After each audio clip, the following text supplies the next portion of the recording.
నమస్కారం. సుప్రభాత ఘంటారావానికి స్వాగతం. ముందుగా ప్రధానాంశాలు. 17 గంటలకు పైగా కొనసాగిన అసెంబ్లీ. 19 పద్దులకు ఆమోదం తెలిపిన శాసనసభ.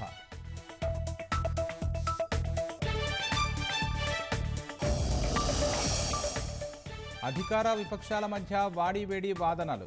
సభ్యులకు ప్రశ్నలకు సవివరంగా మంత్రుల సమాధానం.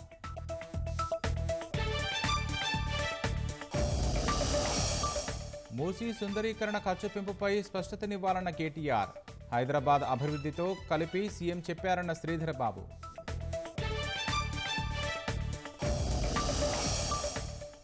నేడు రెండో విడత రైతు రుణమాఫీని ప్రారంభించనున్న సీఎం. 7 లక్షల మంది రైతులకు 7,000 కోట్ల మేర కలగనున్న లబ్ధి. నో స్కూల్ బ్యాక్ డేస్ అమలుకు సిద్ధమైన కేంద్రం. తొలుత 6 నుంచి 8వ తరగతులకు వర్తింపజేయాలని నిర్ణయం.